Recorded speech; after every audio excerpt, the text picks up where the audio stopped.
اهلا بيكم ومرحبا يا ست الكل في الحلقه الاولى من رحله تجهيزات العيد.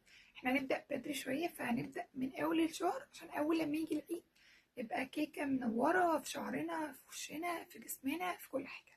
فدي الحلقه الاولى، ولو انت مش مشتركه في القناه فلازم تشتركي في القناه وتتابعي السلسله بتاعتنا كلها عشان يجي ساعه العيد تبقي وصلتي كيكه منوره.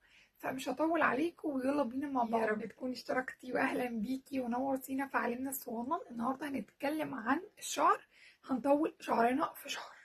معقول اطول شعري في شهر؟ طولي شعرك في شهر. طب ازاي؟ النهارده هنعتمد 3 حاجات هنعملها طول الشهر: حمام زيت، سبراي قبل النوم، والحاجه الثالثه بتاعتنا وهو انك تبقي بتستخدمي فيتامين للشعر علشان يطلع معانا. يبقى احنا بنضرب جوه وبره، بناخد اللي جوه وبنعمل احنا اللي بره. اول حاجه هنتكلم عنها وهو حمام الزيت. انا هرشح الزيت اللي انا جربته وفعلا طول معايا. لو انت عندك حاجه بتجربيها اوكي، بس انا هشرح اللي انا جربته فطول معايا، لان اصلا السلسله او الحلقه دي بتتكلم عن التطويل، فانا هتكلم عن اللي طول بالفعل. حبيبنا وهو هذا عمي وعم العيلة كلها، حبيبنا حبيبنا حبيبنا. بس هتستخدميه حمام زيت بس، مش هتستخدميه بعد الشغل لان ريحته تقيلة جدا. ولو انت بتتضايقي من روايح النفاذ التقيلة فما انصحكيش بشوفي حاجة ريحتها اقل شوية او اخف. ممكن تستخدمي التاني اللي هو الجولد ده، ريحته اخف شوية، بس بصراحة انا ما جربتهوش، بس بسمع عنه انه فرق بينهم بس الريحة. فده تحفة تحفة تحفة، تعملي بيه حمام زيت خطير خطير خطير.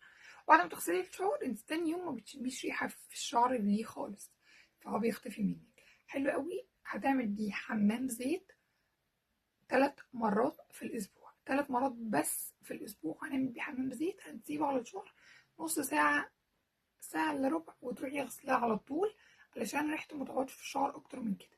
ودي هتبقى أول خطوة هنستخدمها علشان نطول. كل يوم عادي هتاخدي وجبتك الحلوة بعد ما تفطري، وهتاخدي المالتي فيتامين اللي احنا كنا بنتكلم عنه في الأول خالص، إن انت لازم تبقي بتاخدي فيتامين للشعر والجلد والبشرة. آخر اليوم بالليل هستخدم هذا السبراي. هذا السبراي مش غالي خالص خالص خالص، وملوش علاقة بالتساقط وملوش علاقة بالجنب ده، هو بس بيشتغل على التطويل.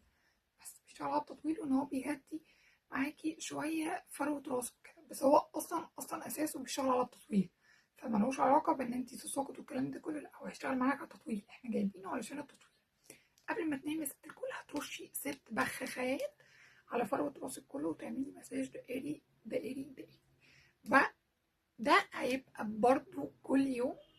الزيت 3 مرات في الاسبوع، الفيتامين كل يوم، وده كل يوم بالليل قبل ما تنامي. لو عرفتي تعملي الصبح وبالليل اعملي كده هتشوفي منه نتائج خطيره. عايزه اقول لكم ان هوليست انا جبته، اسمه هوليست. عايزه اقول لكم انا جبته في فتره صغيره جدا، خدت بالي في تطويل، طبعا تطويل حاجات بسيطه لان انا شفتها في نتيجه صغيره، بس انت بتتكلمي في شهر، فلا في شهر هتشوفي منه نتيجه حلوه خالص. بس استخدميه كل يوم. يبقى احنا الروتين بتاعنا 3 حاجات: الفيتامين بتاعنا، حمام الزيت، السبراي بالليل قبل النوم. شوفي على مدار الشهر انت شعرك